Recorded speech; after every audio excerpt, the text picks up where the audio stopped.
milho é uma das principais culturas agrícolas do mundo e no Brasil não é diferente. Cultivada de norte a sul do país, grande parte da produção é realizada na segunda safra, ou seja, são vários os desafios que o produtor enfrenta para alcançar altas produtividades.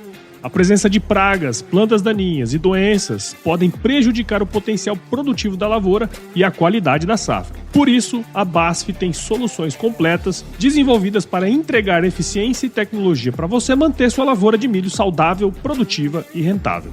Siga a BASF nas redes sociais, é só buscar no Instagram, LinkedIn, Facebook e YouTube e entre no site www.agriculture.basf.com. Agriculture se escreve agriculture, tá certo? Confira as soluções BASF e encontre mais informações para o manejo eficiente da sua lavoura de milho. Soluções BASF Milho. Mais saúde e rentabilidade para a sua lavoura.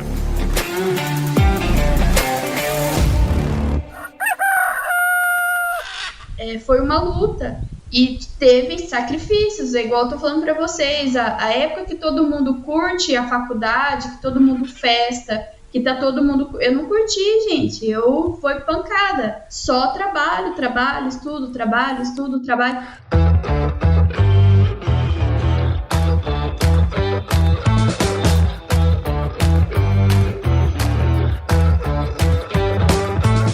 E aí, pessoal, tudo beleza? Estamos começando mais um episódio aqui no AgroResenha e nessa semana eu tô com uma duplinha aqui. Provavelmente você já conhece, que é a Saile e o César Farias, né, lá do perfil @jovensdoagro no Instagram. Ambos são engenheiros agrônomos, né, pela UNOeste. A Saile tem mestrado em solos e nutrição de plantas aí. Pessoal, muito obrigado por participar aqui com a gente. Sejam super bem-vindos ao AgroResenha Podcast. Vamos começar com as damas, né? Vamos lá, Saile. Oi, Paulo. Prazer enorme estar aqui com você, com todos os ouvintes. A gente sempre ouve o podcast. A gente está muito feliz em participar desse episódio. Legal, show de bola. E aí, Cezinha? Agora vai eu, né?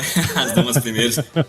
Os damos agora. Agora é uma honra estar aqui com você, referência em podcast. Bora trocar ideia, fazer aquela resenha boa. Vamos fazer uma resenhazinha aqui. E é interessante esse processo todo que vocês passaram, né? Eu que fui acompanhando ao longo dos anos. A gente tinha até falado antes de gravar e não deu certo e tá falando, tem um momento certo, né? Então agora é a hora da gente trocar uma ideia aqui, né? Tem mais coisa até do que a daquela época, né? Tem muita coisa. Não para, né? O agro não para e nem a gente, né, Paulo?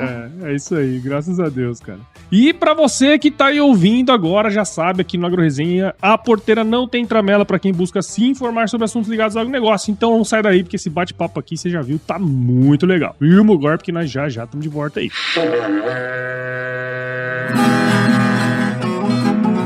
Bom, você já deve ter ouvido a máxima de que é o olho do dono que engorda o boi, certo? Isso é verdade até certo ponto, afinal, só olhar não adianta nada ser uma boa direção. Com base em valores como honestidade, qualidade, inovação nos produtos e excelência no atendimento, a Nutripura, que há quase 20 anos atua no segmento pecuário, te dá essa direção, oferecendo os melhores produtos e serviços aos pecuaristas, garantindo resultados positivos não só no campo, mas principalmente no bolso. E eu digo isso não é da boca pra fora não, afinal eu trabalhei lá, cara. Eu vi com meus próprios olhos a competência técnica e o cuidado com o negócio do cliente.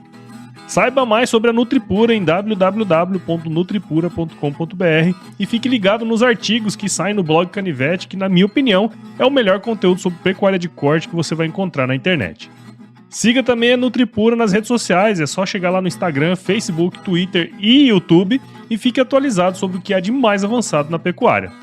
Nutripura, o produto certo na hora certa.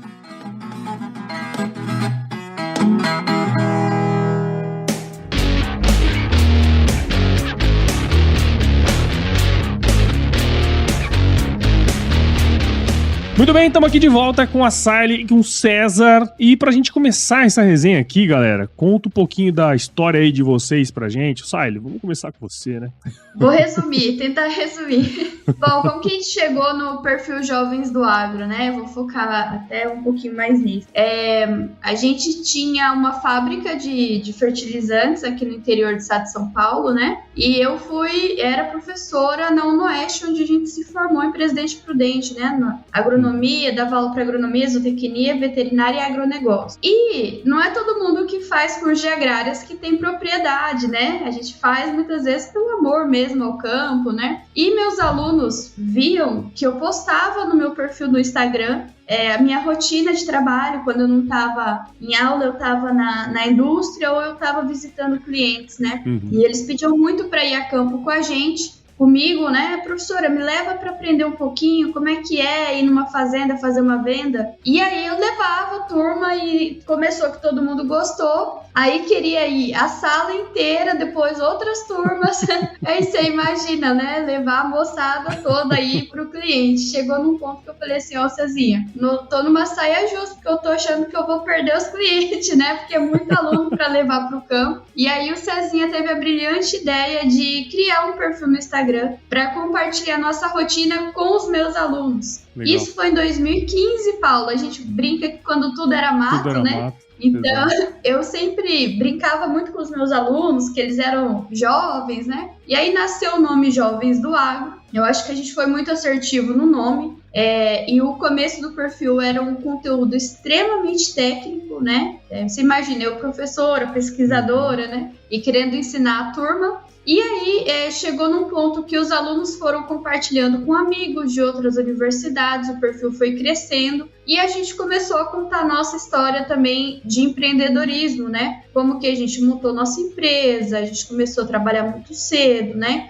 Do amor que a gente tinha pelo agro. E essa parte também surtiu um efeito ótimo nas redes, então deu muito engajamento. Então a gente começou a focar o nosso perfil não só na parte técnica, mas também na parte de empreendedorismo, inovação e liderança. E aí o Cezinha pode contar mais daqui para frente como que o perfil cresceu até chegar hoje na agência também, né, Cezinha? E é muito legal, né, Paulo, ver essa questão do marketing de influência lá em 2015, que literalmente quando tudo era mato, né? Eu sempre consumi muito conteúdo de carro, gosto de carro pra caramba, né? Então eu sempre consumi bastante, assim. E até por isso, vamos criar um perfil, então, pra contar a rotina, né? Como a maioria do pessoal aí que é influenciador desse segmento fazia aqueles reviews, né? Mostrava aí a parte do dia a dia. Comentei com a Sayla, ela topou e criamos. E aí tomou essa proporção que a Saylinha comentou. E lá pra cá foi muito bacana o crescimento que teve, porque a gente não esperava, né? Porque até então o perfil foi criado para os alunos da SAI. E aí teve um crescimento muito grande, né? De lá pra cá, assim, a gente foi construindo esse caminho do marketing de influência digital no agronegócio, que já é nichado, né? O agro já é nichado. E falar de marketing de influência dentro do agronegócio é mais nichado ainda, né, Paulo? Então foi muito bacana essa caminhada nossa, essa vivência nossa do campo, né, e da graduação nos ajudou muito, porque a gente sabia muito bem o que o produtor gosta de ouvir, o que ele gosta de ver, o que ele sente no dia a dia dele e a necessidade que ele tem de consumir vários tipos de conteúdos nas redes sociais. E aí a gente foi indo, caminhando aí até 2018, quando em 2018 a gente recebeu um direct da Nissan, cara. A gente recebeu um direct, a gente tava lá e foi assim, o direct da Nissan tá, e o pessoal falou assim, o seguinte, a gente acompanha vocês, né, e vocês são pioneiros, a gente vê que vocês são pioneiros aí, a gente foi o primeiro perfil com formação acadêmica a criar conteúdo no agro, é muito legal falar isso. Não tinha ninguém, tinha os outros portais, né, que falavam de pecuária, falavam de outros segmentos e tal, mas não tinha ninguém mostrando o rosto e criando conteúdo com formação acadêmica. Sim. E o pessoal viu isso, viu o tipo de conteúdo nosso, assim, muito bacana, né, vocês são pioneiros nesse segmento, e aí a gente tá atrás de um perfil bacana para divulgar a nova Frontier Attack. E aí falaram assim pra gente, Paulo, a gente gostou muito do perfil de vocês e tal, quanto que vocês cobram pra ficar um mês com a nova Frontier Attack? E divulgar ela pra gente, fazer um review, né? Assim, mas como assim, né? A gente vai ficar um mês com a caminhonete, vamos ganhar pra ficar com a caminhonete, né? Aí pra quem gosta de carro, né, velho? Pô, eu falei assim, nossa, é um sonho, né? Tipo, você ficar com a caminhonete e ainda ganhar. E é muito legal compartilhar isso, porque assim, não era o foco, nunca foi o foco monetizar o perfil, nunca, acho que de ninguém que criou o perfil no agro era ser influenciador, criar esse segmento, né? E pra gente ter sido pioneiro nesse sentido, fazer parte da criação do marketing de influência, da questão dos preços, né, das tabelas, tudo foi muito legal. Então a gente foi bem sincero no começo com o pessoal que entrou em contato com a gente. A gente tem noção nenhuma, né, de valor e tal. Aí a pessoa falou assim, pelo perfil de vocês, engajamento, tá girando isso em torno aí, né, no segmento, mas como vocês é do agro, é lixado, é específico, vocês têm informação, aí vocês vê o valor que fica bom. E acabou que na época eles não fecharam com a gente, fecharam com a Bruna Viola. A Bruna Viola tinha um pouco a mais de seguidores que nós. E de lá pra cá, a gente é empreendedor, né, Paulo? Acendeu aquela luzinha pra gente e a gente falou assim, pô, será que realmente esse segmento a gente pode profissionalizar, né? Fazer um marketing de influência mesmo com monetização dentro do agronegócio, como ocorre em outros setores, no mundo da moda, do automobilismo, né, de carro e tal. E é muito legal que aí, de lá para cá, de 2018 para cá, Paulo, você começa a fazer um paralelo, foi quando começou a ter mais ações de marketing de influência. Foi. As ações começaram mesmo de 2018 para cá. E a gente começou a ser acessado por vários players, né? Todas as multi praticamente no mercado, desde a parte de proteção de cultivos, parte de equipamentos, né, de maquinários agrícolas, e aí parte de plataformas digitais. E foi muito legal, porque daí a gente foi criando, fazendo publi. Chegou no ponto que a gente não dava mais conta de fazer, a gente foi indicando outros perfis para as empresas também. E a gente ficou naquela correria doida, né? E uma coisa muito legal para falar de como a gente chegou na agência também, Paulo, é que assim, quando eu vi um briefing no início, eu vi um briefing muito bem elaborado, sabe? Muito bem feito, muito bem estruturado, porém muito comercial, muito publicitário. E o agro, o produtor é meio ressabiado, né? Se você chegar falando muita questão de venda, o produtor assim, pô, né? Estão indo pra internet, já vão querer vender também, né? Já tem, vamos falar assim, já tem vendedor todo dia aqui na porteira, né? Agora eles vão bater até no meu Instagram, né, caralho?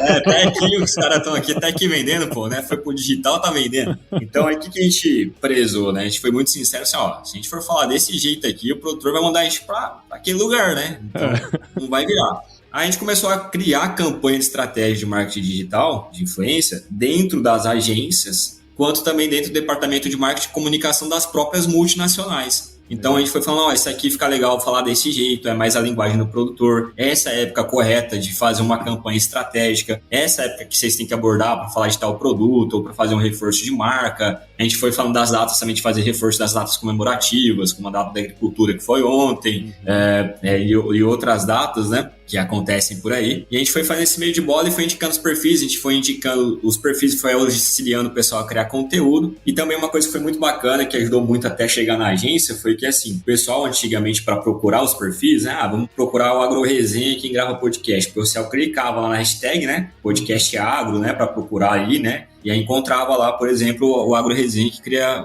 esse tipo de conteúdo. Só que era muito difícil encontrar, porque não tinha ninguém. Então, por ter essas campanhas estratégicas, e a maioria também de quem é influenciador, não é influenciador que vive disso, né, quando começou. Então, né, é diferente do mundo da moda e tal, do esporte. Então, o pessoal trabalha. Então, quem trabalha no campo, vai pra fazenda, não tem sinal de internet. Então, o pessoal às vezes mandava um direct, o pessoal só ia responder depois de 2, 3 dias, né? Porque chegava tarde da noite, jantava, tomava um banho, fazia o relatório lá, capotava. Então a gente nichou os perfis também, Paulo, foi muito legal isso. Nós levantamos os perfis, né? Perfis técnicos, a gente levantou esses perfis, a gente classificou eles por região e por cultura que eles trabalham. Então isso facilitou muito para as agências e para as empresas. Porque, exemplo, eu quero fazer uma ação de café lá no Espírito Santo. Vocês têm alguém? A gente indicava alguém. A gente quer fazer então de soja na região centro-oeste, na região de Sorriso. A gente tinha arroz no Rio Grande do Sul. Então isso otimizou muito o operacional. E isso tudo na camaradagem, sabe? A gente estava fazendo isso tudo na parceria. Então a gente criava briefing, mandava, ajudava a subir, acompanhava, criava estratégia de marketing de influência digital.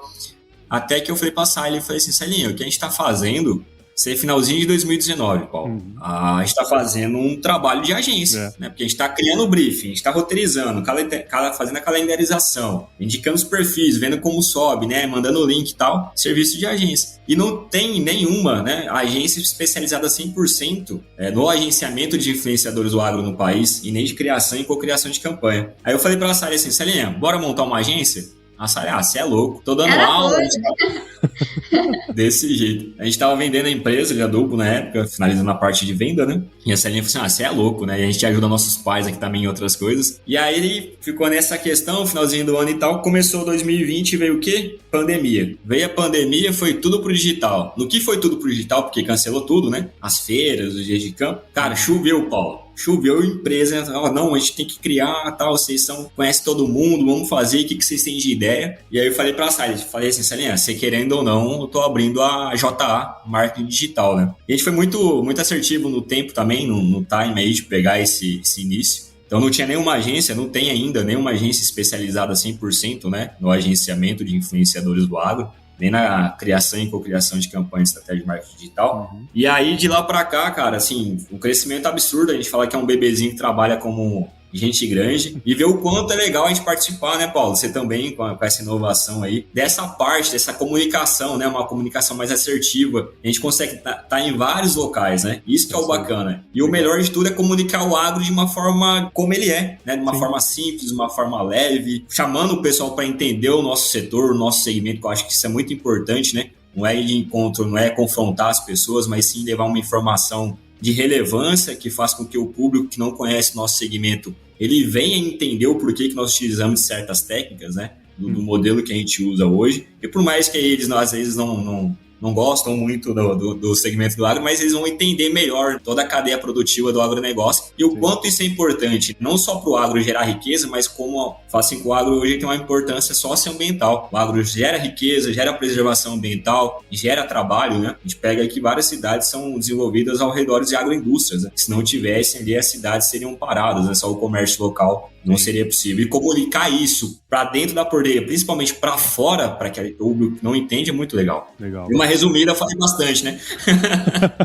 É legal, cara, a gente pensar nessa jornada aí, né? E era justamente isso que eu gostaria de explorar aí com vocês, né? Porque assim, até quando vocês começaram, vamos falar um pouquinho mais do perfil, né? Como ele surgiu até chegar ali na agência. Mas vocês dois falaram aí um negócio que eu acho que é legal a gente buscar também, né? Até a Saile comentou ali antes. A gente é empreendedor, né? A gente olhou e viu a oportunidade. Todo mundo hoje conhece vocês pelo perfil, obviamente, né? Um perfil grande, já tá há muito tempo fazendo conteúdo. Mas a história empreendedora de vocês começou antes, né? A Saile era professora na universidade, mas vocês comentaram aí que tinha indústria. Conta um pouco como que foi o início ali dessa vida empreendedora, porque eu sei que vocês, pelo que eu entendi, vocês formaram a empresa e depois fizeram o exit, né? Saíram da empresa, venderam e tudo mais.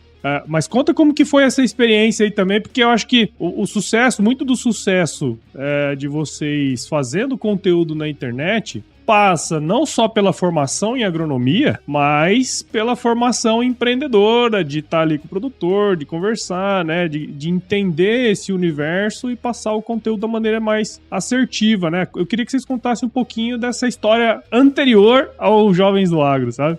Agora é aquela história assim, não, senta que lá vem história, né? Vai falar que a gente começou a empreender desde pequeno, mas desde muito novo, né? Porque pequeno ainda a gente é, né? Mas começou lá em 2009, né, Saile? O início de tudo, a nossa parte empreendedora, Paulo, começou oficialmente com o PJ, né, vamos falar assim, formalizado ali, com contrato social, tudo registrado nas juntas comerciais, tudo certinho, lá em 2009. Mas antes a gente já empreendia já. Eu já vendi, pra você ter noção, antes, né? Já vendi salgado, já vendi pano de prato, coleção de livro, já trabalhei em mercado. Então, assim, a Sailinha também, até que em 2009 a Saile pode continuar aí. Na verdade, Paulo, assim, pro pessoal entender, né, como que a gente tem a ligação com o agro. O nosso avô paterno era produtor, né? Daí o nosso pai também foi produtor rural e pecuarista e quebrou com algodão. Né? Ele era muito forte na pecuária e foi investir na agricultura. Na época não tinha toda essa informação, os podcasts pra gente aprender com os técnicos e tudo mais. Logo no algodão, né? Ele foi parar. Né? No algodão. Isso aí tem história, né? Muita gente participou dessa época aí. E veio uma doença, né? Porque ele não sabe explicar certinho qual doença que foi. Que ele lembra que os capulhos caíam no chão, assim. Ele chegava na roça, ele escutava os capulhos caindo do algodão, né? Perdeu tudo, era muito honesto. Então, vendeu tudo que tinha para pagar todas as contas e não desistiu do agro. Mesmo assim, depois tentou batata doce ainda. E a gente lembra... Aí quebrou de novo. Mandou batata para tentar se reerguer. O preço estava R$3,30, na hora de vender estava R$1,10. Aí tomou outra fumada boa.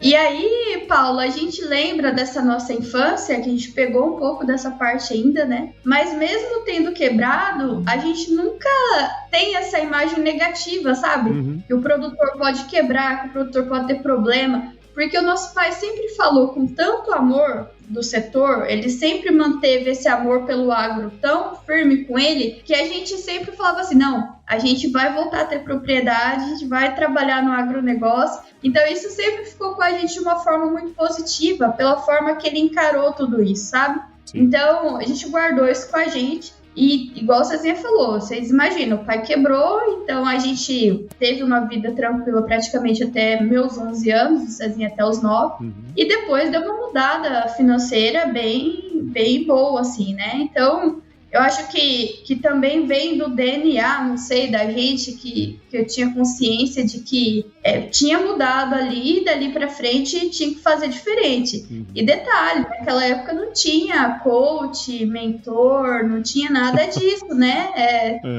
Você que tem a ideia de fazer as coisas e vai pra frente.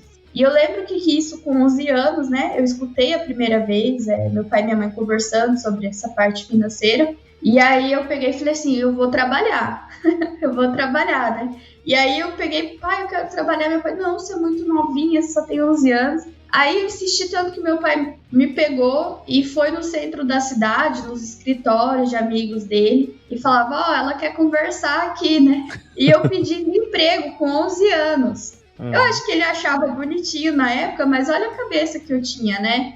Na época eu já queria trabalhar. E aí ninguém me contratou, porque, poxa, 11 anos, naquela época já tinha mudado um pouquinho a lei, só podia trabalhar com 12, né? Aí eu sei que eu peguei, e aí vem a parte empreendedora. Eu lembro que tinha Ana Maria Braga na televisão do Note a Note, né? E a Ana Maria falou, se você fizer isso aqui, você vai ganhar dinheiro e tal. E aí eu lembro que eu pedi dinheiro pro meu pai e pra minha mãe, eu comprei morango, comprei chocolate, derreti o chocolate, fiz aqueles espetinhos de morango. Sim. E aí conversei com uma tia minha, que tinha uma amiga que tinha uma barraquinha na feira da cidade. Falei, tia, será que sua amiga não deixa eu vender meus espetinhos de morango na barraquinha dela? E eu lembro que eu fui, o Cezinha foi comigo, Paulo, e um dia eu ganhei R$42 de lucro. Olha. Eu fiz as contas lá, não sei nem se estava certo minhas contas, né? Mas deu R$42. Mas ficou, R$42 é bastante dinheiro, né? Era, e eu fiquei super feliz porque vendeu tudo muito rápido e tal, né? E ali já começou, né, essa questão do pensamento empreendedor, né? Depois, óbvio, era guarda-mirim, hoje é menor aprendiz, né? Trabalhei muitos anos, eu estudava de manhã e trabalhava até de noite. Eu lembro que era das 2 às 8 da noite. E eu falo assim que desde essa época aí dos 12 pra frente, eu nunca fiz uma coisa só. Então, eu sempre trabalhei e estudei, sempre. Até na faculdade de agronomia, que era integral, a gente estava no corre, sabe? E aí, acabou que a gente foi seguindo a vida, até que a gente empreendeu pela primeira vez com o CNPJ, né? Que foi em 2009, que foi quando eu já tinha feito a minha primeira faculdade de tecnologia em processos químicos industriais e tinha entrado no mestrado em agronomia. E aqui na nossa região, isso foi em 2008, tá, gente? Eu era bem novinha, acho que eu tinha 20 anos na época. E em 2008 estava começando aquele boom de usinas, o setor sucroenergético estava em alta pra caramba, principalmente aqui no interior do estado de São Paulo. E estavam surgindo cursos, né, de capacitação.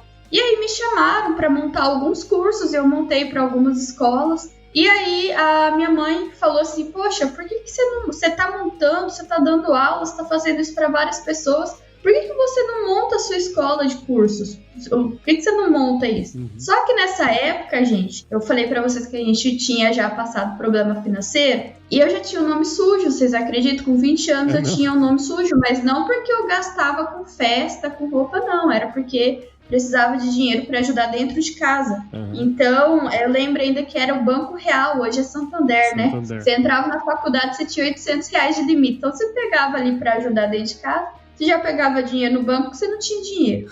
Então, como é que você ia pagar? Virava uma bola de neve. Então, eu lembro que com 20 anos eu tinha o nome sujo. O Cezinha tinha acabado de fazer 18, também pegou dinheiro, não conseguiu pagar. Foi aquela bola de neve, foi um momento financeiro bem complicado aqui em casa mesmo. E aí eu falei, mas mãe, olha a nossa situação. Eu falei, como é que a gente vai fazer isso, né? Não tem como. E a gente gosta, Paulo, de contar, sabe? Essa parte mesmo, porque às vezes tem muita gente que passa por isso e tem vergonha de falar, ou acha que é uma situação que dali você não vai sair mais, que tá tudo perdido. E, gente, todo mundo passa por isso. Você vai ver um grande empresário aí hoje, o cara já teve o nome com restrição, já passou muita dificuldade, né? E aí eu lembro que a minha mãe falou, não, mas às vezes vocês conseguem. Aquilo entrou no nosso pensamento, falei, verdade, vamos montar nossa escola de curso. Vamos montar uma escola de curso profissionalizante pra gente. Fomos atrás, de tudo que você imagina para descobrir como é que montava uma escola de cursos profissionalizantes. Aí eu lembro até hoje que a gente montou um ofício bonitinho, papel timbrado, compramos papel timbrado. Eu tinha 20 anos, Cezinha tinha 18, gente. Nós criamos o logo. Não tinha nada do que vocês estão vendo hoje na internet. Vocês têm noção, eu tenho 35 anos, né? Então lá naquela época não tinha Instagram, não tinha Facebook, não tinha nada dessas coisas. E aí eu lembro que a gente foi na associação comercial daqui de Pirapozinho, né? Que é onde a gente mora. E a gente foi falar com o presidente da associação, porque a gente descobriu que na associação comercial daqui tinha uma sala, como se fosse um anfiteatro, com carteiras e telão e tudo bonitinho ali que dava para dar aula. E a gente foi para alugar essa sala da associação comercial. E aí a gente foi falar com o presidente, né, da associação comercial. A associação comercial é onde o pessoal vai para pesquisar se você tem restrição e negar o crédito, né? E a gente foi falar com o cara que era presidente disso tudo. E eu lembro que a gente apresentou a ideia, a gente falou, olha, as usinas estão vindo para cá, a gente montou um curso de técnicas em produção sucroalcooleira, né? Vai ser um curso ótimo, porque vai empregar o pessoal e tal, e a gente que vai dar aula. E só que a gente foi bem sincero, eu acho que isso é uma coisa, gente, também que a gente herdou dos nossos pais, que faz diferença, é você não florear muito, sabe? Poxa, eu tenho restrição no nome, eu quero fazer isso, mas eu não tenho dinheiro, vamos sincero. E aí o presidente falou assim pra gente na época, falou assim, olha, faz o seguinte, eu vou ceder a associação comercial para vocês receberem inscrição lá por 10 dias. Se der turma, eu alugo para vocês. Eu acho que ou ele pensou que não ia dar turma, ou ficou com dó da gente, né? E a gente saiu de lá, Paulo, mas eu e o Cezinha, a gente se achava os negociantes. A gente falava, nossa, olha só que a gente conseguiu, né? Na nossa situação, o cara gostou e deixou, liberou e tal. E aí já vem também, além da parte empreendedora, a parte do marketing. O que a gente fez? A gente contratou carro de som para falar que estava chegando na cidade a melhor escola de cursos profissionalizantes do setor sucroenergético, que era um curso que as pessoas precisavam fazer, que iam empregar, porque o mercado estava crescendo e tal. A gente bolou um texto muito legal. E esse carro volante era propaganda de som, tá, gente? Carro de som. Então, o cara passa, porque às vezes tem muito jovem aqui que vai ouvir a gente, eles não sabem. Nós já estamos ultrapassados, tá? E aí o carro passava na cidade divulgando essa propaganda. E a gente foi numa gráfica também. Isso, gente, a gente contratou tudo para 30 dias, tá? Porque não tinha dinheiro, né? Sim. E a gente falou, se não der certo, nós estamos mais lascados ainda, né? E aí a gente foi numa gráfica, a gente desenhou com colhedora, tudo bonitinho também, os panfletos para divulgar o curso. E o que a gente fazia? A gente acordava 3 horas, 4 horas da manhã para ir nos ônibus que levavam os funcionários para a usina. E a gente falava com o motorista, a gente podia distribuir os panfletos dentro do ônibus. Então a gente distribuía esse panfleto dentro do ônibus. E nessa época aí, eu com 20 anos, eu já tinha entrado no mestrado em agronomia. Entrei novinha no mestrado em agronomia, né? E aí, gente, era uma loucura, porque eu fazia o mestrado, chegava, o Cezinha ficava recebendo inscrição na associação comercial, minha mãe, eu, todo mundo ali envolvido, né? E a gente estava esperando em torno de 50 alunos. A gente cobrava R$ 49,90 por mês a mensalidade. A maioria das escolas cobrava R$ 89,90. A gente também fez essa jogada de marketing para ter aluno, né? Porque a professora era eu, quem montou o curso foi eu. O financeiro era o Cezinha, a gente não ia ter tanto custo, então a gente conseguiu baratear a mensalidade. Sim. De 50 alunos, a gente teve 285 alunos. Multiplica aí, eu e o Cezinha, eu com 20 anos, Cezinha com 18, faz 285 vezes R$ 49,90. O dinheiro que estava entrando por mês. Daqui da nossa cidade, a gente abriu em cidades vizinhas e foi o mesmo sucesso.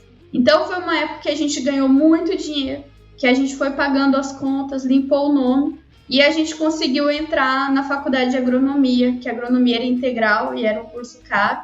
E foi quando a gente conseguiu realmente organizar as coisas por aqui e realizar esse sonho nosso. Mas assim, foi muito trabalho, para vocês entenderem, do curso de técnicas em produção sucroalcooleira, é muito louco contar, né? Porque foi tudo muito rápido, Paulo, que daí isso foi comecinho de 2009, né? Aí um aluno meu chegou assim e falou, professor, eu queria fazer um curso de operador de caldeira, vocês dão esse curso também? Aí eu falei, não, mas peraí. Aí eu fui atrás de quem podia dar. Eu lembro que um professor meu, na época, da minha primeira faculdade, era engenheiro mecânico, e ele falava sobre caldeira na aula. Eu falei, professor, o senhor sabe montar esse curso? Ele já nem era meu professor mais. Ele falou, sei. Eu falei, não, então monta esse curso para mim. Eu tava contratando meus professores da faculdade com 20 anos. É muito louco. E disso a gente fez parceria com as usinas, com a RH das usinas. Então, muitos dos nossos alunos já saíram daqui empregados. Então, até hoje eu vou no supermercado aqui da minha cidade e às vezes o pessoal tá com a camiseta ainda da Sucrotec Cursos, que foi a escola, né? Sucrotec Cursos. E o pessoal vem com gratidão. A gente lotava. Se fosse hoje em dia aí, que o pessoal faz os cursos online, né? A gente lotava a rua em frente da associação comercial, era carro de todos os lados, era muito aluno mesmo. E daí, Paulo, foi realmente o start, assim, pra gente melhorar a condição financeira, conseguimos entrar em agronomia, e aí até eu falo, gente, eu brinco que eu já tinha uma faculdade, estava no mestrado, né? E o Cezinha ia fazer agronomia, né? E eu falei, olha, eu quero fazer agronomia, o sonho da minha vida, só que a prioridade é o Cezinha, porque ele ainda não tinha faculdade, o irmão mais novo, né? Aí eu falei, ó, na época a faculdade dava 100% de bolsa para quem passasse em primeiro lugar. Ainda eu brinquei aqui em casa, eu falei, eu vou prestar o vestibular, se eu passar em primeiro eu vou fazer, né? Longe da escola, já tinha, né, terminado o ensino médio faz tempo. Prestei o vestibular, passei em primeiro. Aí, pobre é um negócio, gente. O pobre, ele não tem sorte na vida. Você tem que batalhar dobrado. Porque eu falei, nossa, ganhei uma bolsa de 100%, né? E aí, quando eu fui lá, eu falo assim que o pobre, quando sobra um dinheirinho no final do mês, acaba o gás, né? Quando você acha que vai sobrar um dinheirinho pro lanche, acaba o gás. E aí eu fui lá na universidade fazer minha matrícula e aí eles falaram assim, olha, parabéns, você ganhou 50%. Eu falei, mas não é 100%? Não, esse ano mudou. Aí eu falei, caramba. Mas aí como a gente tava já com essa entrada, né, esse fluxo mais alto financeiro, então graças a Deus deu pra fazer. Então vocês imaginam a minha vida, gente. Eu com 20 anos, eu não tive vida social, tá? Era a agronomia integral, junto com o meu mestrado, que era na mesma universidade, então às vezes eu até perdi a aula da graduação para poder fazer meu trabalho de mestrado, e à noite eu dava aula segunda, terça, quarta, quinta, na noite, na minha cidade e em outras cidades, junto com o Cezinha, que o Cezinha era o financeiro, sábado de manhã, sábado à tarde, e esses outros cursos de operador de caldeira, quem queria fazer, o público, trabalhava até sábado. Então a gente abriu os cursos no domingo à tarde. Então, trabalhava de segunda a segunda praticamente. Então, era bem punk. Eu lembro que um professor uma vez me parou no corredor da faculdade e falou assim, Sari, você tá bem? Aí eu falei, tô, professor, por que não? Eu tô achando você tão abatida. Aí eu falei, não, é muito trabalho, né?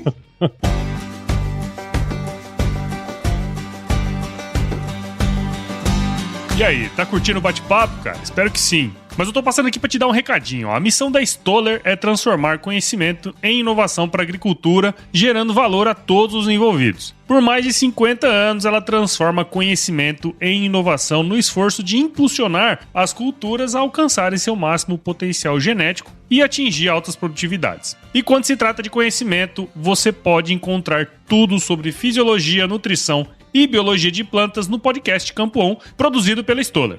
Lá, um time de especialistas aborda assuntos relacionados às principais culturas agrícolas e, como você já sabe, você pode escutar quando, onde e como quiser. Aprimore o seu conhecimento no site da Stoller, o www.stoller.com.br. Lá você vai encontrar vários artigos técnicos e o link para assinar o podcast Campo On no Spotify. Lembre-se de seguir a Stoller no LinkedIn, Instagram, Facebook e YouTube. É só procurar por Stoller Brasil. Isso é inovação, isso é Stoller.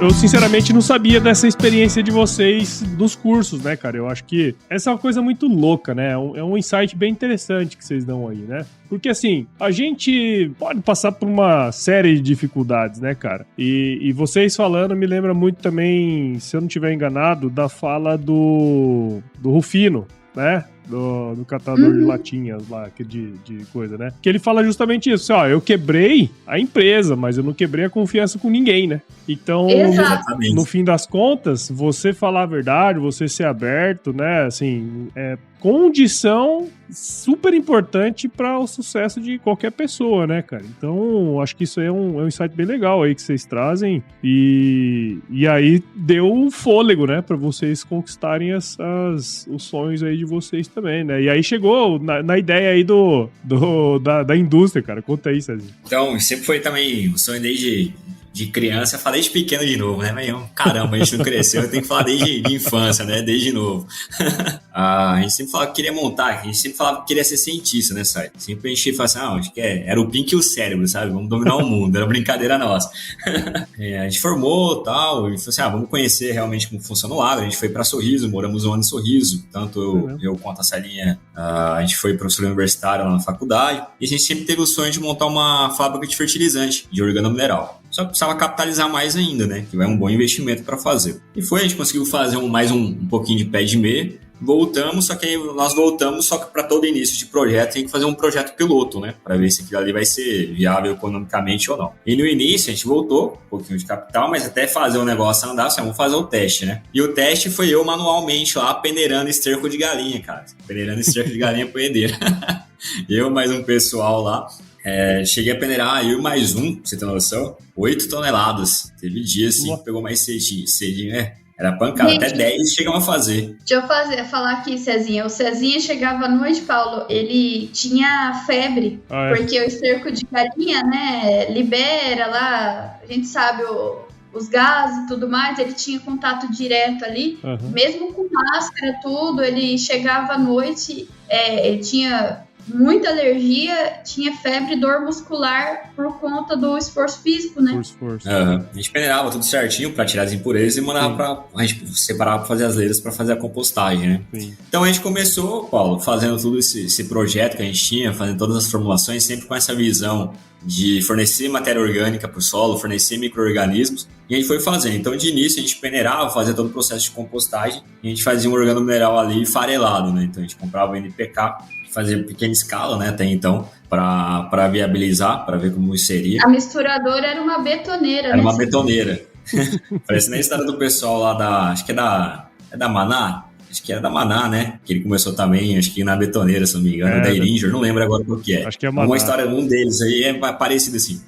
E aí foi indo, cara, então uma proporção, porque assim, o organomineral dá muito resultado, né? Principalmente na nossa região, que a gente fica aqui no Oeste Paulista, que são solos arenosos, qualquer fração de matéria orgânica que você coloque ali, é muito responsivo. Sim. É diferente de onde você, até uma das coisas que fez muito diferencial nossa e o crescimento da empresa, essa questão do pós-venda e trabalhar com seriedade, porque quando você pega um solo muito estruturado, um solo bem argiloso, a resposta dele vai ser menor do que um solo arenoso. Sim. Então não adianta você chegar e falar assim, não, usa esse aqui, porque vai ser um milagre, a salvação, não. Aí vai ser uma construção mais diferente, né? Já é um solo estruturado, você vai continuar mantendo a caixa de fertilidade dele e repondo a matéria orgânica e os micro-organismos, né? Nessa questão, na condição de solos argilosos mais bem estruturados. Diferentemente aqui na nossa região, igual eu comentei, que é um solo pobre, né? Então, quando a gente começou a divulgar isso e fazer o pós-venda, a gente batia muito em pós-venda. No início, tinha cliente que comprava um saco. A gente voltava nele lá 3, 4, 5, 6 vezes. A gente tinha até, vamos falar, prejuízo de estar voltando no cara, mas a gente está presente com ele, vê o que está dando certo e o errado, e a gente sabe que o boca a boca que faz a diferença, né? No agro, né? O que o produtor está usando, que deu resultado e que ele confia. E a gente começou a capitalizar mais também, foi fazendo investimento, comprando os equipamentos, foi fazendo até que a gente conseguiu fazer aí um organomineral no mesmo pellet. Então a gente tinha matéria orgânica compostada, comprava o NPK, né? Aí comprava ou ele moído ou moía aqui também, que a gente tinha os moinhos de martelos. Então fazia toda a mistura, né? Fazia a formulação, aí tem os teores mínimos, né? De carbono total, de matéria orgânica, né?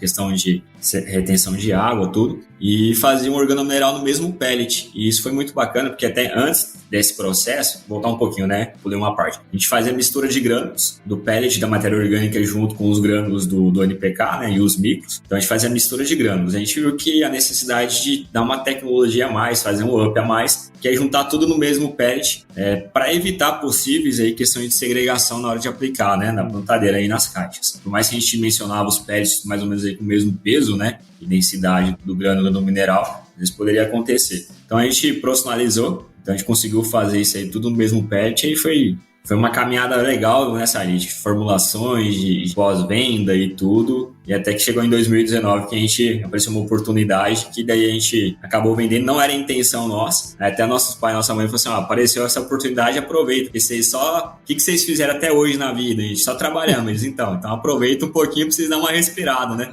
Então a gente com muita dor no coração, acabou que a gente vendeu, foi muito bem a venda, concretizar. E ficou de experiência, né? É um segmento que a gente chama de paixão, essa questão de fertilidade, de solo, de organomineral, esse segmento de compostagem, de logística reversa, né? De micro-organismo. E ficou mais uma história nessa parte empreendedora nossa. Legal. Dizem, né, que tem 3 caminhos só que você pode seguir quando você tem uma empresa, né? Você fazer a sucessão, você vender ou você quebrar, né? Só existem esses 3 caminhos, né, cara? Então, vocês seguiram o caminho da venda aí, tá tudo bem, né, cara? Acho que esse é a jornada também de todo empreendedor. Assim, a gente fala muito com o pessoal de startups, né? Que é essa questão de você criar um negócio, escalar esse negócio e depois dar o exit, né? Isso é uma prática muito comum aí no universo das startups, né, cara? E é interessante que no agro você tem essas possibilidades, né? De criar uma indústria e vender, né? E fazer esse procedimento aí. E uma coisa que é legal em tudo isso, né? É que a hora que você pega e analisa, lá atrás, a necessidade que vocês tiveram de fazer a escola de curso, né? Depois seguir o sonho de fazer agronomia e ter a empresa. E surgir também essas oportunidades, por exemplo, no universo dos influenciadores, né? Do marketing digital. Tudo isso são oportunidades que vão passando pela nossa frente, né? E na nossa vida tem um monte dessas, né? Se a gente estiver preparado com o olhar certo, a gente consegue aproveitar as oportunidades, né? Bem observado isso, Paulo, e às vezes muita gente começa a empreender, a gente fala muito nas palestras que a gente faz também, que assim, às vezes a gente quer montar um segmento, né? Eu quero vender, sei lá, por exemplo, uma hipótese aqui, né? Vou vender açúcar, quero ser o maior vendedor de açúcar. Você começa a vender açúcar, você vê que tá indo bem, mas você viu que vender açúcar realmente não é tanto aquilo que você queria, que você imaginava que ia dar certo. O que dá certo é você vender o saquinho para empacotar o açúcar. Então, às vezes, no meio do caminho, a gente tem que ter a sabedoria também de ver as oportunidades que o mercado dá e a tendência ali do segmento ou até de outro segmento. Às vezes você tá no segmento de açúcar, mas igual eu falei, né? Vou vender o saquinho, realmente não é o vender o açúcar que vai me monetizar melhor ou vai eu ter mais tranquilidade. É, entrar em outro segmento que a cadeia do açúcar faz parte também. Ou para outro, totalmente diferente. Então, acho que o empreendedor tem essa maturidade de saber observar, né? Que ele trabalhou até ali. E ele pode mudar de segmento, ele pode mudar de nicho, e isso não é ruim, faz parte do processo. Acho que isso faz a diferença também. Você começa a analisar as pessoas que são esses grandes empresários, né? Desses grandes grupos aí. Os caras às vezes começaram lá, tem histórias, os caras começaram a vender, eram representantes de refrigerante, os caras vendiam aí, comprou uma indústria de distribuição de ferro e depois começou a montar uma metalúrgica. Então, quer dizer, você vai mudando o segmento até você se encontrar. E depois as pessoas falam assim, né? Mas foi do dia pra noite. Mas não é, né? O cara tem 20 anos, 30 anos lá pelejando. Sim. Aí ele criou um know-how tão grande que ele tem essa missão, ele tem esse feeling. Então, o que ele montou ali em 5 anos, ele conseguiu dar aquele boom de crescimento, sim, né? Não é legal. É igual a galera fala assim, né? Pô, mas você teve sorte, né? Porra, meu, mas você não viu tanto de tempo que a gente investiu nessa parada aqui, né? A música, né? A música. Vocês contam os copos que eu bebo, mas ninguém vê os tomos que eu levei, né? Então é mais ou menos por aí. É que o pessoal assimila muito a questão de sucesso, exemplo, vamos falar no agro, né? Você trabalha há 20 anos, você tá andando lá de estradinha. Beleza, tá capitalizando, mas aí você comprou uma RAM, aí agora deu certo, aí você estourou, mas não é que você estourou. Você já tinha capital antes que você poderia ter comprado, mas também é reflexo dos 20 anos que você tá trabalhando, não é do dia pra noite, né? Tem 20 anos de trabalho. Então, quer dizer, não é porque você comprou uma RAM que foi nesse ano que você estourou, porque esse ano foi bom. Tem 20 anos ou mais, né, de trabalho que fez com que você chegasse até aqui. Exato. Isso é uma coisa importante, Paulo, que a gente gosta de falar, principalmente para os jovens que estão ouvindo a gente aí. que vão ver, né, a nossa história, que as coisas não acontecem do dia para a noite. E isso é uma coisa até que quando a gente começou a nossa vida empreendedora, tudo, a gente, como foi um boom muito rápido, a gente ganhou dinheiro muito rápido, a gente achou, poxa, tudo é muito rápido, não é não, gente? Até você construir patrimônio, até você pagar as contas, até você ir caminhando, é um período longo, vocês veem, a gente...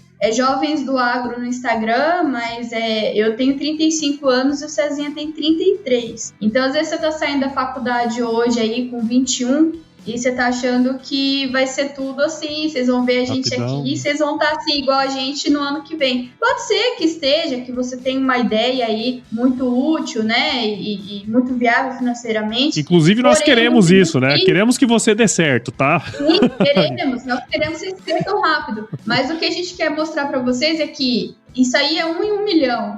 Essas empresas unicórnio aí que a gente fica... Que às vezes o pessoal hoje em dia, Paulo, se frustra muito por conta disso, né? Às vezes se vende uma ideia de que é muito fácil você chegar. Eu poderia muito bem chegar aqui para vocês e contar uma história pro Paulo assim. Ai, Paulo, sempre foi muito fácil, eu tive uma vida muito tranquila e sempre empreendi, deu certo. E não falar da parte que eu tinha nome sujo, que a gente começou do zero, que meu pai quebrou. Hoje a gente já tem as propriedades de volta, graças a Deus, né? A gente conseguiu recuperar tudo, mas até chegar aqui foi uma luta. E teve sacrifícios, igual eu tô falando pra vocês, a época que todo mundo curte a faculdade, que todo mundo festa, que tá todo mundo... Eu não curti, gente, foi pancada, só trabalho, estudo, trabalho. Eu lembro ainda que tinha uns meninos da minha sala que eles eram produtores, né, do Mato Grosso, os meninos eram muito fortes, né, e eles falavam assim, nossa, Saile, você vegeta. Isso não é vida, não. Só que, o menino tinha vida tranquila, né? E a gente fala, poxa, até a gente chegar no que seu pai fez aí pra você curtir, né? E tem que curtir mesmo, quem tem oportunidade, né? Eu falei, a minha condição é diferente da sua. Então, acho que é muito disso que a gente tinha maturidade emocional, de não se comparar, Paulo. Claro. Entender qual que é a minha situação e onde eu quero chegar. Para eu chegar ali, eu preciso ter foco. Sim. Isso é outra coisa que fez a gente chegar, sabe? A gente não desviou ali no caminho. E eu falo que a palavra da nossa vida, para resumir toda essa caminhada empreendedora, é persistência. É nunca você desistir. Você passa momentos difíceis pra caramba, você vai passar financeiro, familiar com saúde. Você vai ter um monte de obstáculos na sua vida ao longo do tempo que, se você olhar pro obstáculo ou se você olhar para a sua condição de vida na época, poxa, para abrir a escola, se a gente fosse ver a nossa condição, nome sujo, restrição, 20 anos, o que eu vou fazer? Eu poderia ficar chorando, ai meu Deus, eu sou vítima, ai nananã, jamais, nunca tive esse pensamento de vítima, eu sempre fui atrás, sabe? Nunca reclamei, as coisas estavam difíceis, eu falava, não, mas peraí, a gente vai sair disso aqui. Isso é muito legal, eu acho que é até legal também pela estrutura familiar que a gente tem aqui em casa, somos em 4, né, meu pai, minha mãe, eu e o Cezinha. A gente é muito unido, a gente conversa muito. Então, a gente sempre teve esse foco de pensar positivo. Tem uma coisa negativa aparecendo, não, já deu certo, vamos enfrentar. Ou se não deu certo, vamos para cima. Eu acho que é isso que motiva. Por isso que a gente nunca parou no meio do caminho, por isso que a gente conquistou as coisas que a gente conquistou hoje.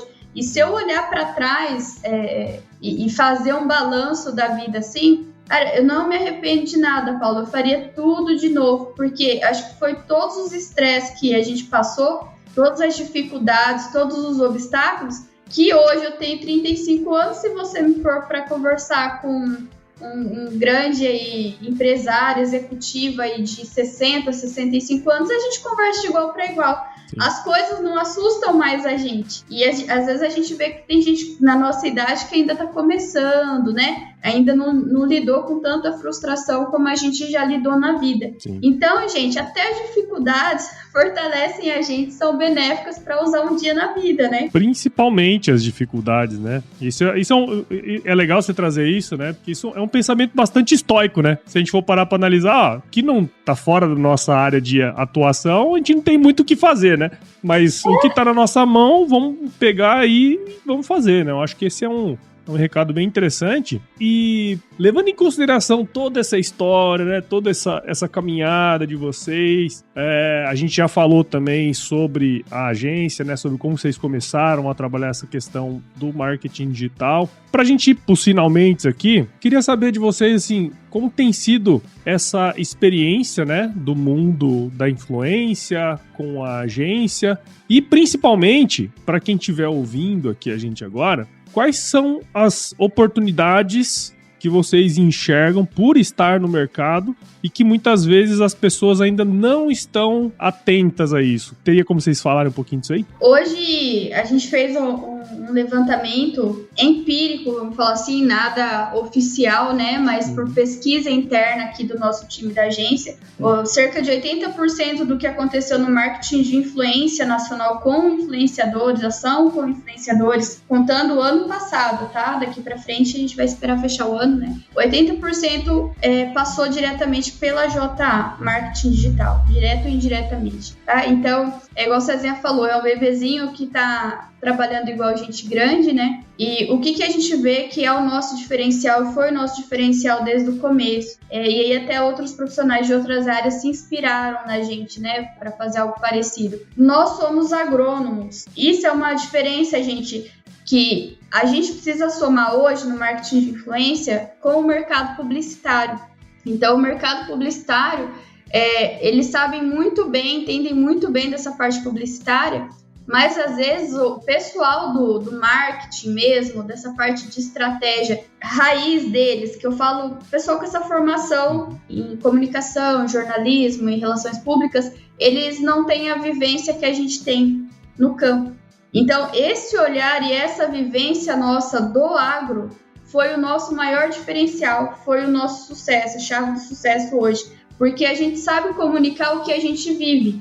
Então, a gente chamou um time muito bacana, né, com o pessoal com essas habilidades, a gente se capacitou também nessas habilidades, né, de publicitárias, para entender bem o setor, e a gente já tinha, né, igual eu falei para você, o sucesso da escola, tudo foi essa parte nossa de marketing que a gente tinha, mesmo sem ter formação na época, né.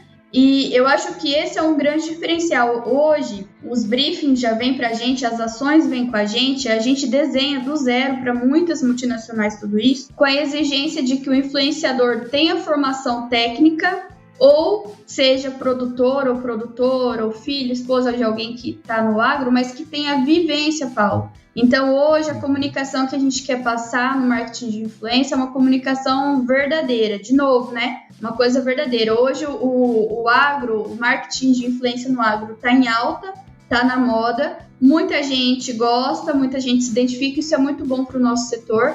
Mas a gente tem uma diferença dos influenciadores do agro para os agroboys e agrogirls. Então, agroboy e agrogirl é um segmento muito legal, mas que vai pegar caminhonete, vai pegar indústria de bebidas, enfim, é outro segmento de roupas, de moda e tudo mais. Quando você coloca, a gente já teve experiência de pegar esse pessoal e botar para fazer uma ação mais estratégica, técnica, não dá certo. Porque às vezes não tem informação na área, mesmo gostando, não entende, não tem a vivência que os influenciadores do agro têm. Por isso que eu falo assim, não foquem em número. Então, normalmente, o pessoal de style, né, que é essa turma que eu tô falando, que é mais de estilo mesmo, de vida, eles têm normalmente um engajamento maior do que o influenciador de criação de conteúdo técnico. Então, eles vão ter mais seguidores, mais curtidas, mais comentários.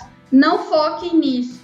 Não se frustrem nisso, tá, gente? Então, o que as empresas hoje olham não é número de seguidores e muitas vezes até não é nem número de curtidas na foto, é a sua capacidade de criação. É quem está criando aquele conteúdo. E até mais do que isso, qual que é a sua influência também no offline? Porque o agro é um segmento totalmente diferente dos outros. Então, às vezes, a influência que você tem ali no offline te dá muito mais retorno até daquilo que você está publicando. E a empresa, ela fecha 360 graus nessas Sim, exatamente. E é muito importante ver a questão, você comentou muito bem, você colocou, o agro, por ser um segmento nichado, né, Paulo? O produtor é muito, igual eu comentei lá no início, ele é muito ressabiado.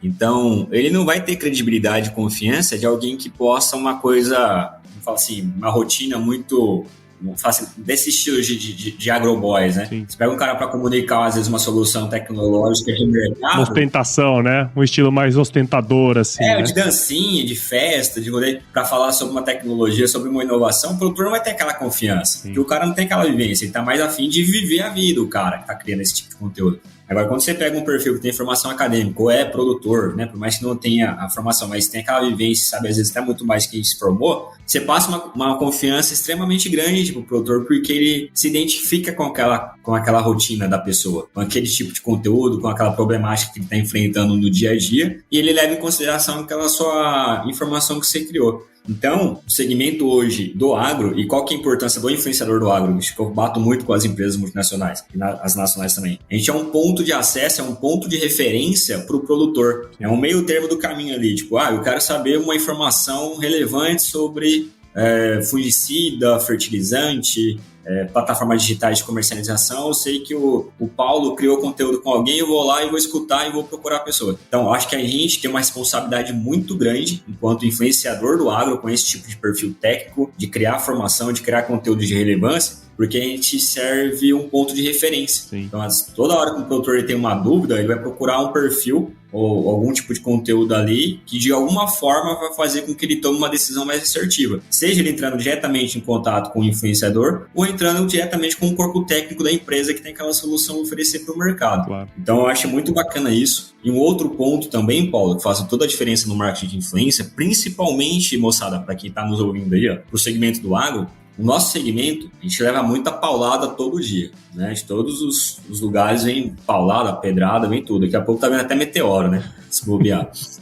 E a gente tem que ter um cuidado muito grande na hora de comunicar Sim. o agronegócio. E é muito legal a gente falar, querer, o agro é bom, o agro é isso, faz aquilo outro, a gente é melhor que tal segmento, tem muitos perfis que falam isso. No entanto, quando a gente começa a ir de embate com as pessoas que não têm entendimento do nosso segmento, o que acontece é você criar um atrito, você criar uma polarização. Sim. Porque é meio que você está criando entre o bem e o mal, e o certo e o errado. E muitas vezes as pessoas que criticam o nosso segmento, igual eu comentei lá atrás no início, elas não têm acesso à informação, ou a informação que chegou até essas pessoas foram passadas de forma tão errada, aquela questão, né? Uma mentira contada várias vezes vira verdade. E aí vira uma verdade absoluta que a pessoa começa a falar que frango tem hormônio, né? Vamos falar assim. Então, quando a gente começa, e a gente for bater, e dependendo do tipo de comunicação que a gente faz, se não for muito bem feita, as pessoas, ao invés de começarem a gostar ou aceitar a cadeia produtiva do agronegócio, elas vão começar a pegar mais birra do nosso segmento. Porque já, né, toda a gente que a gente só visa dinheiro, que a gente é aquilo outro e tal, né? Grandes produtores de terra, grandes áreas e tal. E aí vai inflando o ego, que a gente é superior a todo mundo, e não é assim. Sim. A gente usa técnica, o produtor passa perrengue, passa dificuldade, tem muito estudo, o produtor cuida muito bem da sustentabilidade, do meio ambiente, preserva, né? Então a gente tem que mostrar isso pro pessoal e chamar eles para entender o nosso segmento e até trazer ideias. Pô, beleza, você não acha legal que pode usar inseticida? Mas o que você tem aí de solução tecnológica que seja viável economicamente? Até porque a gente não vive numa utopia, né? Sim. Seria todo mundo bonitinho, a plantinha lá, a lagartinha, fala assim, vou comer só a pontinha da folhinha hoje, tá? O resto eu vou deixar você produzir a soja, não é assim. Tô de dieta, né? Planta vou falar assim, quem quer criticar muito o nosso setor, não é nem embate, né? Experimenta fazer uma horta em casa e cuidar. Sim. Às vezes em pequena escala vai dar um trabalhinho, mas pensa 1.000 hectares, 2.000 hectares, 3.000 hectares. Então, não é viável, né, fazer isso, otimizar o operacional. Então, comunicar de forma assertiva e empática faz toda a diferença também para o nosso público, né? Porque a gente fala assim, falar para os convertidos, falar do agro para quem é do agro, é perfeito. Todo mundo sabe o que é a dificuldade que passa, todo mundo vai entender. A dificuldade hoje na comunicação do agronegócio que nós vemos, Paulo, e a maioria das empresas, né, no geral, todos os segmentos, é comunicar para quem não é do agro, para os grandes centros, né, e para fora do país também, né, para o mundo ver o quão importante é o que nós fazemos de bom. Então a gente tem que ter um máximo de cuidado. Então a gente vê que às vezes as pessoas querem lacrar, mas o agro, você está falando que o agro polui e mata, mas a indústria farmacêutica mata tanto. Pô, o que tem a ver a indústria farmacêutica com o agronegócio? Não é que eles são errados e a gente é certo. Comparando banana com abacaxi, né? Então a gente vê muito esse erro de comunicação e sempre levando ao embate, sabe? A gente tem coisas a melhorar? Todo mundo tem, todos os setores têm. Agora é importante a gente saber comunicar os pontos positivos, trazer a sociedade como um todo para entender o nosso nosso segmento e o quão importante é, né? A gente vê aqui que o Brasil, vamos falar, a gente é o celeiro do mundo, a gente fala isso nas palestras também, quando vai fazer live assim, Paulo, o pessoal que não é do agro, né? O pessoal mete o pau, né? O agro, não sei o que, algodão. Cara, os outros países vêm comprar fibra nossa aqui, por quê? Porque é de qualidade sustentável. Grandes marcas de renome compram fibra de algodão aqui certificada, porque é produzida de forma sustentável, é uma fibra de qualidade, tem toda a questão socioambiental. Se fosse assim, os caras não iam vir. Sim. Então são pequenos grupos de pessoas que fazem um Huawei gigantesco, faz com que pareça que o agro é totalmente errado, as pessoas pegam aquilo, enquanto a gente, ao invés de chamar esse pessoal para falar a verdade, né, por mais que, igual eu comentei, eles não entendam, né, mas a gente comunicar isso aí, as pessoas começam a bater de frente. Então aí vira aquela lacração e isso não leva a lugar nenhum. Isso porque você não fala nenhum ponto positivo nem negativo. Você quer ganhar Ibope, né?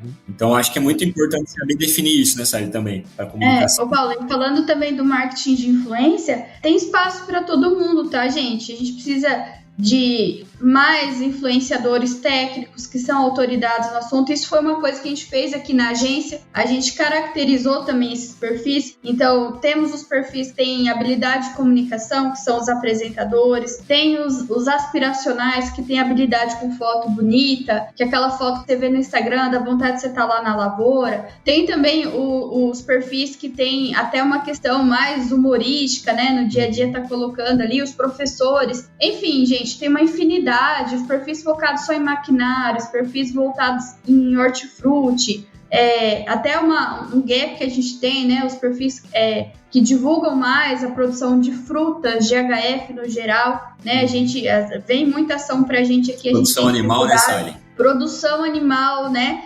então, tá só começando, moçada. Eu acho que, independente da idade, isso vale, não tô falando só para os jovens, tô falando para quem tá ouvindo no geral, de aluno a executivo, eu acho que é válido você estar hoje na internet. A gente fala que quem não é visto não é lembrado, né? E para as empresas também, hoje a gente está sendo muito procurado esse ano.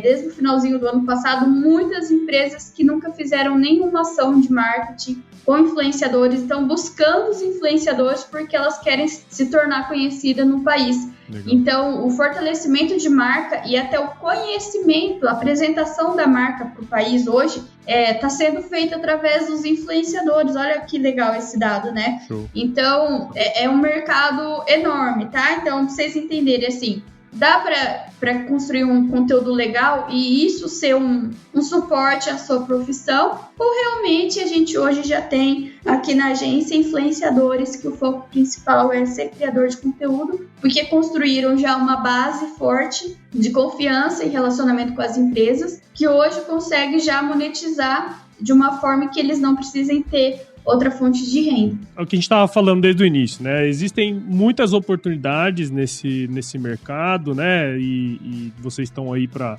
ajudar também, e a gente percebe, né, cara, tem alguns segmentos, algumas culturas, né, que tem poucas pessoas falando, né, então existe muita oportunidade nesse processo, só que assim, a gente já falou aqui um tempinho, né, já podia conversar sobre isso aqui 1 hora a mais ainda, né, mas queria agradecer demais, vocês estarem aqui com a gente, despender esse tempo, né, para falar e compartilhar também essa história de vocês, que eu acho que conecta muito, né, com muita gente que tá nos ouvindo aí, cara, essa questão das dificuldades, né, do que a gente pode fazer também diante delas, né, então acho que isso aí é uma coisa super legal. Eu queria agradecer vocês e parabenizar vocês também por tudo que vocês têm feito aí, viu? Obrigado. A gente que agradece, cara, de coração aí pelo convite, tá? Você que é referência nessa questão também, né? Pioneiro, né? É muito legal aí, de pioneiro pra pioneiro hoje o papo, né?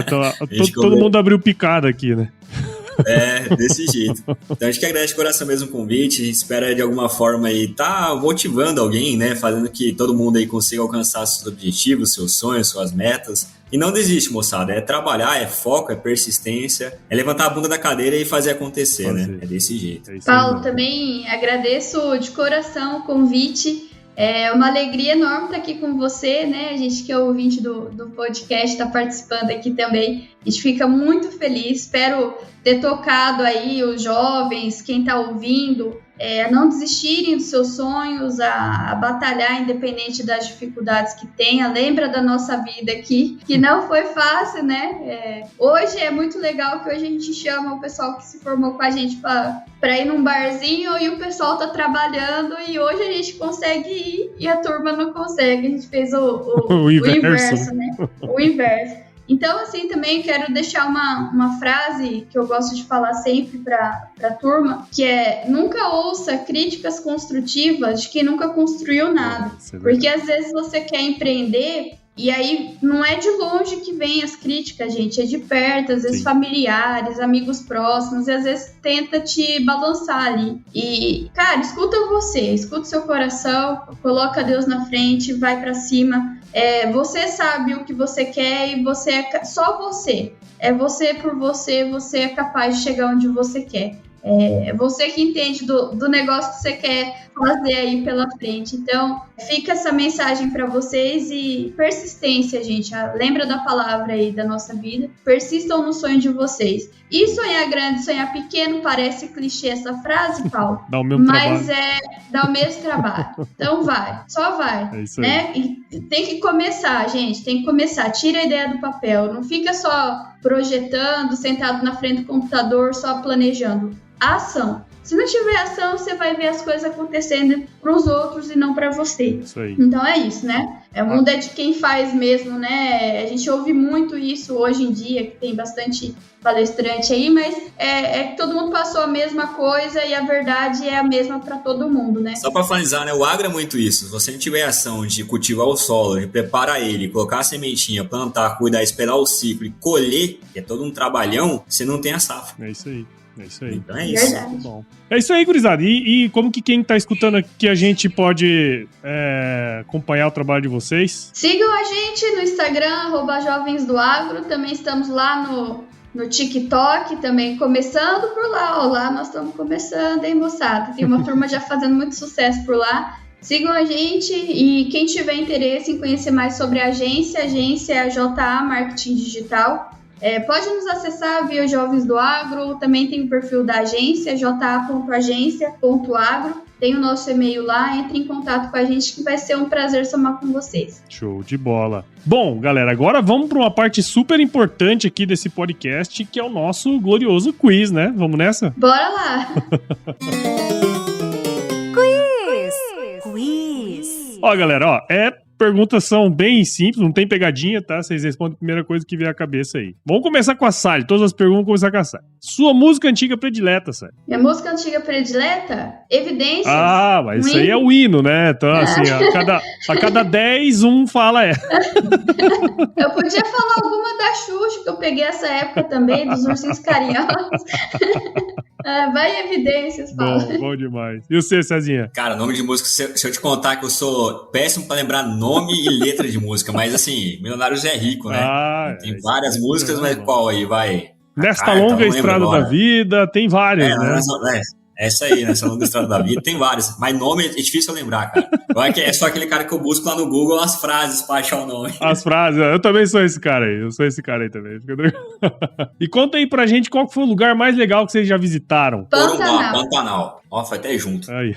Pantanal, nós fizemos ação ano passado pela Chevrolet. Legal. E nós ficamos 3 dias no Pantanal e a gente voltou de lá com vontade de ir todo ano e levar todo mundo que a gente pode ir. E quem tá ouvindo aí, eu acho que todo brasileiro tem obrigação de conhecer o Pantanal. Gente, é surreal. Só estando lá pra você saber o que é. Só pra falar o lugar, gente. Lá em Corumbá, a gente foi pra Serra do Amolar. Conhecer um projeto dos felinos pantaneiros. Muito bacana. Bom demais, bom demais. E na cozinha aí, galera, qual que é a especialidade de vocês? Conta aí, fala a verdade, hein? Paulo, eu amo cozinhar. Aqui em casa eu amo tudo, assim, acho que o que eu faço, que todo mundo quer provar aqui, tem fila, eu chamo de X-infarto, que é um hambúrguer artesanal que eu faço desde 2014, que é o hambúrguer de fraldinha, recheado com cheddar, enrolado no bacon, aí você bota na churrasqueira, coloca mais cheddar, e pra não dizer que a gente não é fitness, vai alface e tomate, mas tem que passar no cardiologista antes, gente. E o pão integral. O bicho é forte. Igual é picanha, né? Meu prato-chefe aqui é picanha. Tô devendo picanha já pra umas 100 pessoas, cara. Todo mundo vai vir em casa. Eu tô trabalhando pra guardar dinheiro pra fazer a picanha pro pessoal. Sei, agora você tá devendo pra 101 pessoas. Então, bora tá convidado. Passando aqui, a churrasqueira tá no jeito. E, galera, indica um livro aí, cada um de vocês, um livro que de alguma maneira impactou a vida e que vocês podem compartilhar aí com a gente.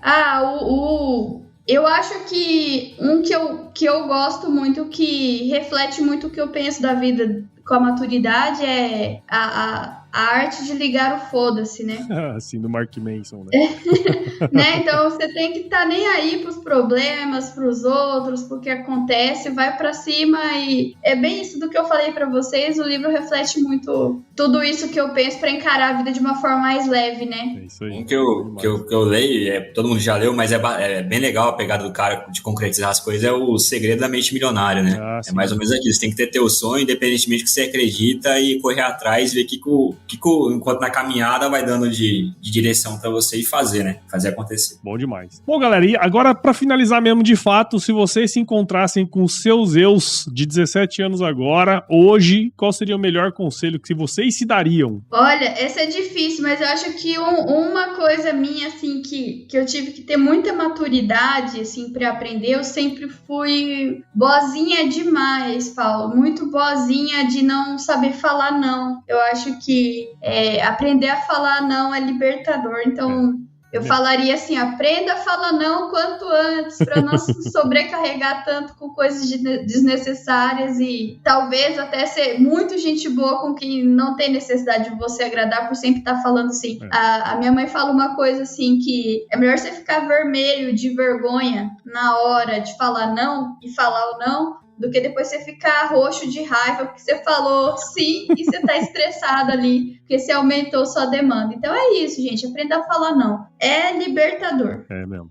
é verdade. Eu acho que pra mim, cara, eu era um pouco ansioso e eu tenho mania de perfeccionismo. Então, não de tirar tudo, né? De perfeccionismo ainda eu sou um pouco, mas eu manteria, mas diminuir. Eu acho que foi assim, relaxa um pouco mais, as coisas acontecem realmente com o tempo, e se não ficou perfeito, só faz. É isso aí. É aquela melhor frase, fazer, né? O feito é melhor que o perfeito. Eu também tenho muita dificuldade, cara. Eu também sou muito metódico, então compartilho aí, às vezes viu? Segura saiu o projeto, né? Então é melhor sair. Modelo beta, né? Faz a versão beta e deixa o mercado dar o feedback e vai alinhando. É isso aí. Bom, e pra você que ouviu esse episódio até agora, tenho certeza que você viu o valor nessa conversa minha com a Saile, com o Cezinha aqui. Então considere compartilhar esse episódio com alguém que vai se beneficiar desse conteúdo. O podcast ele cresce na medida que você participa junto com a gente dentro desse processo aqui. Então assine o Agro Resenha nos principais agregadores de podcast. Tem o Apple Podcast, Google, Spotify, o Deezer. Siga a gente nas nossas redes sociais também. É só buscar lá por @agroresenha no Instagram, Facebook, LinkedIn e Twitter. E entre lá no nosso grupo do WhatsApp, no nosso canal do Telegram.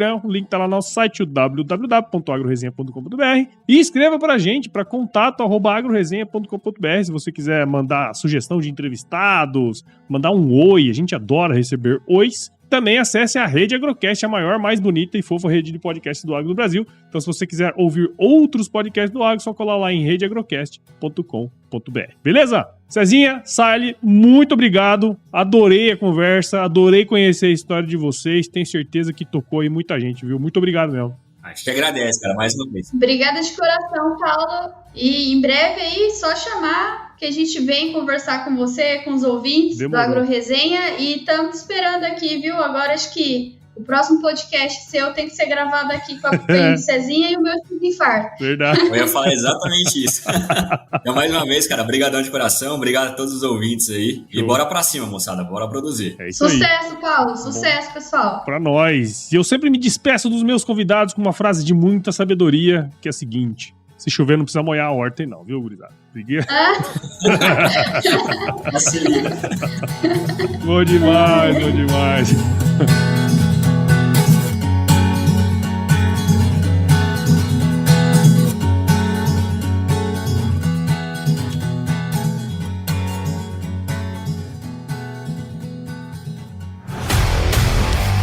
E aí, você gostou desse podcast? Se gostou, considere compartilhar esse episódio com alguma pessoa que irá se beneficiar desse conteúdo e nos ajude a alcançar ainda mais pessoas. O roteiro e a apresentação desse episódio foi do Paulo Ozaki, a produção do Agro Resenha e a edição do Senhor A.